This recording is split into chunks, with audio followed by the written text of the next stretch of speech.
हम मंच के करीब पहुँचे, कवित्रियाँ चढ़ रही थी। एक कवित्री का पाँव फिसला और मेरे ऊपर ऐसे गिर गई। मैंने उसको ऐसे पकड़ लिया था और मीडिया वालों ने उसको खींच लिया। वाह।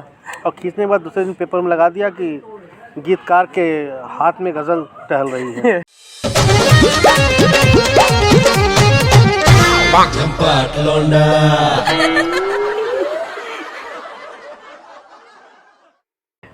तो नमस्कार, आज झंपाट लौंडा की टीम मौजूद है डॉक्टर शैलेंद्र मधुर जी के साथ, जो कि शहर के और हिंदुस्तान के बहुत ही मशहूर कवि और शायर हैं और इन्होंने काफ़ी मशहूर गज़लें लिखी हैं जो कि आज हम सुनेंगे। सबसे पहले तो आपका यहाँ पे स्वागत है और हम ये पूछना चाहते हैं कि कुछ लेंगे आप, मतलब देखिए हम माँ सरस्वती का आशीर्वाद ही लेते हैं और वही लेने के बाद हम कुछ कर पाते हैं। हमारी अपनी कोई भी साथ नहीं है उनके बिना। और प्रयागराज शहर को भी माँ सरस्वती ने ही बचा रखा है। और अभी आप देख रहे हैं कि गंगा यमुना सरस्वती जो त्रिवेणी की धारा बह रही है, सरस्वती पे एक नदी पे खोज हो रही है और कई मानक पर वो सत्य भी हो चुका है। तो हम माँ सरस्वती को प्राप्त करने की स्थिति में तो नहीं है, लेकिन हम उनका आशीर्वाद ले सकें ताकि ये शहर चमके, हमारा साहित्य चमके और हम इस शहर के साथ साथ प्रदेश और देश के लिए कुछ कर सकें। क्या बात है। तो इसीलिए मैंने बोला कि अंकल जी कवि तो है ही, साथ में हास्य कवि वाला जोनर जो है ना, इनके ऊपर अक्सर हावी रहता है। मतलब यहाँ झंपाट लौंडा इंटरव्यू लेने आया है, लेकिन मुझे खुद भी आज डर है कि मतलब मैं इंटरव्यू लूँगा कि दूंगा, मुझे नहीं पता। वैसे मैं भी ये पूछना चाहता था कि मतलब मैं भी चाय कॉफ़ी नहीं पूछ रहा था, मैं ये पूछ रहा था कि मतलब जैसे आप कहीं घूमने जाते हैं तो सबसे पहले आप कुछ लेंगे ना, मतलब फ़ोटो लेंगे कि वीडियो लेंगे? देखिए ये विज्ञान और टेक्नोलॉजी का युग है जी।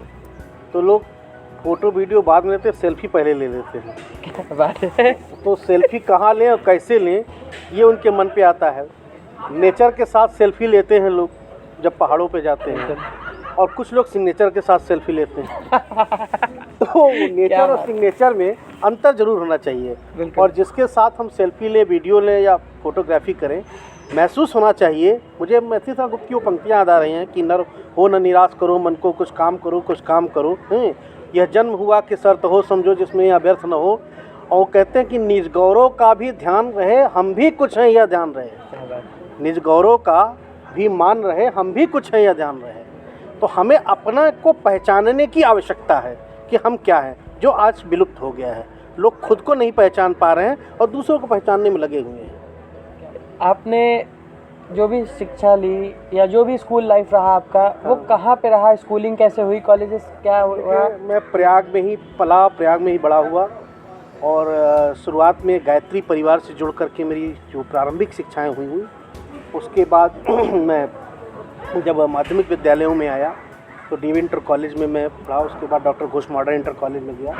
वहाँ से मैं कुलभास्कर आश्रम डिग्री कॉलेज में मेरा हुआ, इंटर कॉलेज में हुआ। वहीं से मैंने एग्रीकल्चर किया।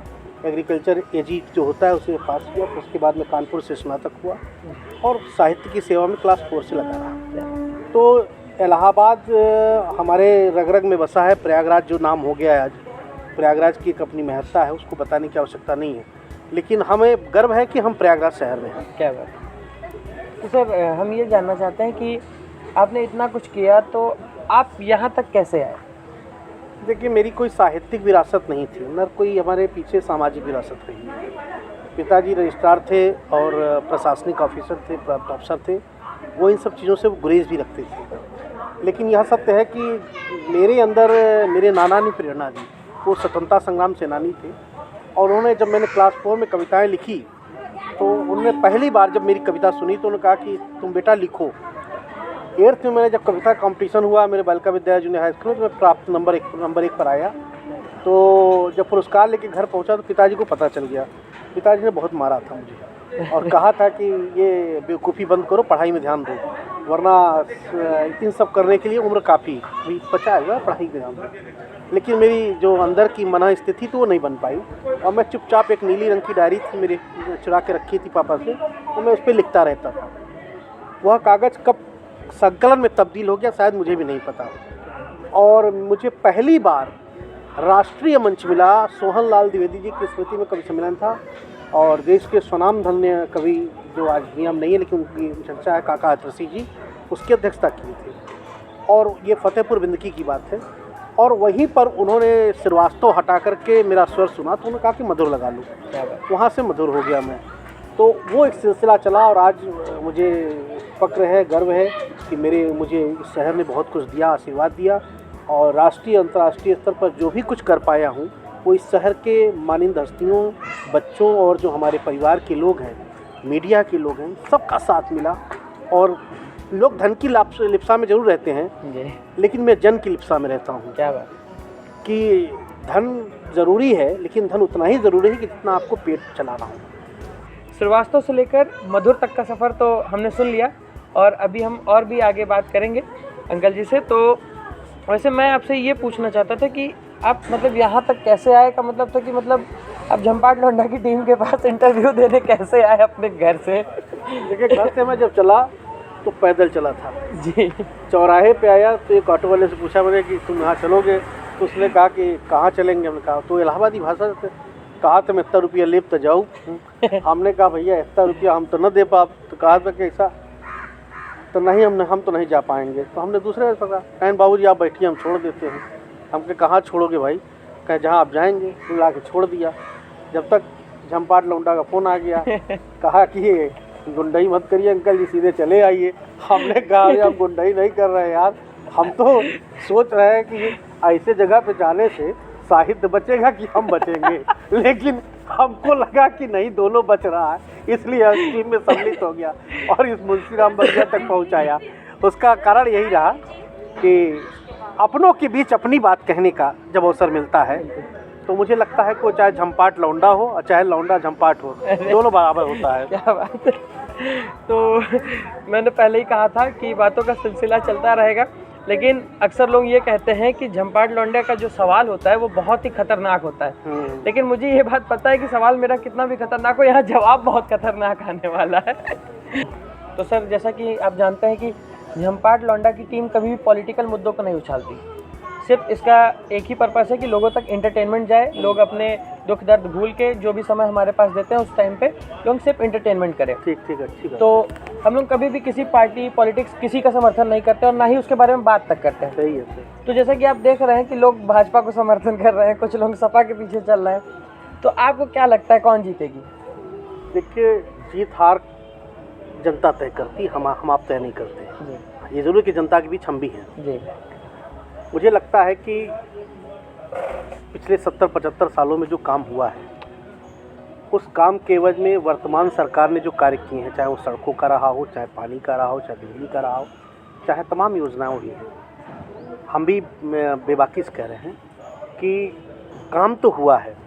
ये जनता निर्णय करेगी किसको जिताना है, लेकिन इस सरकार ने काम तो किया है, ये बात तय है।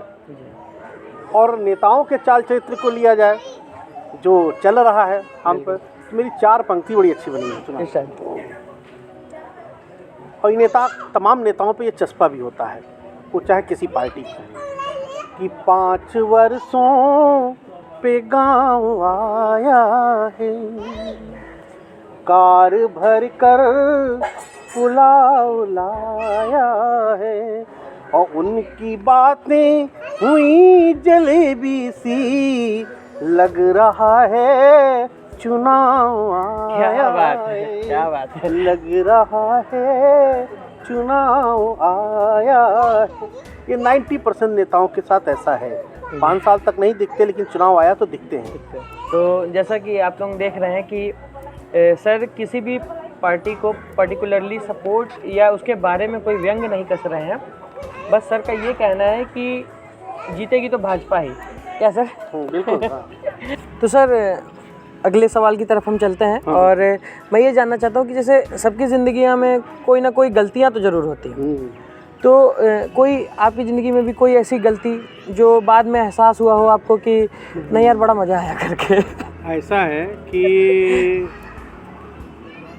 मैंने बहुत पहले कहा था कि असफलता ही सफलता की कुंजी है जी। वो छपा भी था। मनुष्य है तो गलतियां होंगी, पहली बात। और हमने जितनी गलतियां की हैं, अगर मैं एक की उदाहरण बचपन से लेके करूं आज तक उदाहरण दूं, तो एक किताब लिख सकता हूँ, इतनी गलतियाँ की। अरे बाप रे। उस गलतियों में जब युवा अवस्था थी तो उस समय की गलतियाँ भी बहुत हुई हैं, लेकिन उस गलतियों का कहीं कोई परिणाम नहीं निकला क्योंकि हमने निकलने नहीं दिया। अब उस परिणाम के तहत ये भी था कि जब होता है उस समय युवा अवस्था होती है तो लोग रुझान, प्यार, प्रेम, मोहब्बत की तरफ भागते हैं और मैं भी उस समय भागा था। तमाम जीवन में यातनाएं आई, तमाम लोग प्रेम किए, लेकिन मैंने प्रेम कविता से की। क्या बात है। और मेरी कविता आज पूरे हिंदुस्तान में जागृत है, बोल रही है, उसकी आभा बिखर रही है और मुझे प्रसन्नता है कि मुझे कविता के रूप में मेरी पत्नी आभा मिली, अरे जो क्या प्रेम स्वरूप मिली और मेरे विचारधारा की मिली। ईश्वर का मैं बहुत शुक्रगुजार हूँ, ऐसी पत्नी जो कि दोस्त बन के काम की और दोस्त बन के रहती है। शायद मेरी सफलता का रहस्य और उन गलतियों पर पर्दाफाश करने के लिए ऐसी पत्नी का होना भी आवश्यक नहीं, था, बिल्कुल। जो हमारे जीवन में है। ये मैं बहुत खुश नसीब हूँ कि मेरी ऐसी पत्नी मिली है। तो सर, जैसे सबकी ज़िंदगी में कोई ना कोई आदर्श होता है, मेरी ज़िंदगी में भी था, आपकी ज़िंदगी में भी रहा होगा। तो मेरी ज़िंदगी में जो आदर्श था वो मेरा दोस्त था। तो आपकी भी ज़िंदगी में कोई आदर्श नाम का दोस्त रहा हो तो उसके बारे में 2 लाइन बताना चाहेंगे? मैं मेरे जीवन में आदर्श नाम का कोई दोस्त तो नहीं रहा, लेकिन मैंने अपने बाल्यावस्था से, मतलब जब से था मैं कविताओं को शौकीन था और पुस्तकें पढ़ता था। मुझे बहुत ज़्यादा प्रेरणा अटल बिहारी वाजपेयी से मिली। क्या बात। और श्रद्धेय पंडित अटल बिहारी वाजपेयी जी से मैं सौभाग्य है कि मैं उनके साथ 2-3 बार उठा बैठा हूँ, मुझे जानते थे। क्या बात। मैं कवि सम्मेलन के मुख्य अतिथि रहे हैं और मैं उनसे बहुत इंस्पायर हुआ और बहुत कुछ सीखा मैंने उनके जीवन से। हाँ, ये ज़रूर है कि इलाहाबाद में जब मैं रहा तो शुरुआती दौर में डॉक्टर मुरली मनोहर जोशी से मेरी मुलाकात हुई और मैंने उनसे भी बहुत कुछ सीखा। क्या बात। तो सीखने की प्रक्रिया थी। बाद में मुझे गुरु के रूप में, साहित्यिक गुरु के रूप में सुधांशु उपाध्याय मिले, जो मेरे गुरु हैं। और आज मैं जो कुछ साहित्यिक जो उपलब्धियां हैं या जो मैं साहित्य में कर पाया हूं, ये उन्हीं की बदौलत है। ऐसे गुरु बहुत कम लोगों को मिलते हैं। मैं उनको नमन करता हूं और वो मुझे बहुत स्नेह करते हैं, मेरे गार्जियन भी हैं, तो वो मेरे आदर्श भी हैं कहीं ना कहीं। और अगर पुस्तक और इसकी चर्चा करूं तो वह आदर्श मेरी पत्नी है, क्योंकि उसी ने मुझे प्रेरणा दी कि आप पुस्तक को जमा कीजिए, आपको अवार्ड मिल सकता है। और मेरी गज़ल संग्रह जब अवार्ड के लिए गई तो मुझे उम्मीद नहीं था, मैं सो रहा था और मुझे सूचना आई सरकार से कि आपको फिराक गोरखपुरी सम्मान मिल रहा है। क्या बात। तो आपको कैसा लगा जब पेट्रोल का रेट बढ़ा? हाँ, ये दुखद है। देखिए ये, लेकिन इसके पीछे भी कई कारण हैं। इंटरनेशनल मार्केट में जब हम घूमते हैं, देखते हैं, तो जैसे अगर हम 25 पैसा अगर मान लीजिए गल्फ़ कंट्रीज़ में बढ़ रही हैं, तो वो पैसा आते आते 25 पैसा यहाँ 5 रुपये के बराबर हो जाता है। हाँ, ये ज़रूर है कि महंगाई है। महंगाई कम कैसे हो, ये एक बड़ा विषय है और ये होना भी चाहिए, क्योंकि जो गरीब वर्ग तबका है, जो निचला तबका है, वह तो कहीं भी खड़ा हो सकता है। उच्च तबके को चिंता नहीं है, लेकिन इसके बीच में जो मध्यम वर्गीय परिवार है वो पिस रहा है। इस पर ध्यान आकृष्ट करने की आवश्यकता है सरकार को, क्योंकि पेट्रोल और डीजल एक ऐसा विषय है कि अगर ये महंगा होता है तो सारी चीज़ें, वस्तुएं महंगी हो जाती हैं। सर, जैसे कोई मज़ेदार किस्सा रहा हो लाइफ में जो हमेशा के लिए यादगार बन के रह गया, वो कहीं ना कहीं आपकी डायरी, दिल की डायरी में बसा हुआ हो और जो आप लोगों से शेयर करना चाहें? हाँ, बहुत अच्छी बात है आपने कही है। एक वाक़या बहुत बड़ा है मेरे साथ, हादसा जैसे कहा जाए या वो का है। एक कवि सम्मेलन में मैं गया था और कवि सम्मेलन प्रारंभ होने के पहले ही ये घोषणा हुई कि अब नहीं होगा कवि सम्मेलन। हम लोग अपने कमरे रूम में चले आए थे, कुछ कारण रहा होगा, लेकिन 4 कवित्रियाँ इकट्ठे आती हैं। तो जब 4-5 कवित्रियाँ एक साथ एंट्री की, आयोजक के मूड का पता नहीं क्या पता चला। उसने कहा कि कितने कवि और हैं अंदर कमरे में? कहें 4, कहें 5 कवित्री 9 हैं, 3 घंटे में ख़त्म हो जाएगा। हाँ, करा डालो, देखा जाएगा। हम मंच के करीब पहुँचे और कवित्रियाँ चढ़ रही थी। एक कवित्री का पाँव फिसला और मेरे ऊपर ऐसे गिर गया। मैंने उसको ऐसे पकड़ लिया था और मीडिया वालों ने उसको खींच लिया। वाह। और खींचने के बाद दूसरे दिन पेपर में लगा दिया कि गीतकार के हाथ में गज़ल टहल रही है। तो कहने वाला कि वो वाक़या हुआ। फिर मैंने वहाँ पर जब मैं आयोजक से पूछा भाई कि अभी तक तो आप कवि सम्मेलन नहीं कर रहे थे, ये कवित्रियाँ आई तो आपने कवि सम्मेलन कर दिया। कहने दरअसल यही समस्या यही थी कि कोई कवित्री आने वाली नहीं थी, तो कवित्री विहीन कवि सम्मेलन हम लोग नहीं करा सकते थे, ऐसा आयोजक की मांग थी। तो हमने कहा, तो कहें कि जैसे ही कवित्रियों का फ़ोन आया कि हम लोग आ रहे हैं, तो हमने कहा यार 5 कवित्री आ गई, अब 4 को सधा लिया जाए। तो हमने मजा लिया कि 4 पे 4 तो सही है, 4 पे 5 कहाँ सधेगा। तो बाद में कह के एक आयोजक के लिए भी रखा गया है। तो ठहाका लगा, उस बड़े बड़े कवि थे। तो कहने के तात्पर्य कि कुछ ऐसे घटनाएं हैं और भी तमाम घटनाएं ऐसे हुई हैं। सर जाते जाते कोई एक 4 लाइन की नज़्म जो आपकी पसंदीदा हो, आपकी लिखी हुई, जो आप लोगों तक पहुंचाना चाहते हो। कहीं ना कहीं जो हमें प्रेरणा देने वाली बात होती है, प्रेम की बात होती है, वो देता हूँ।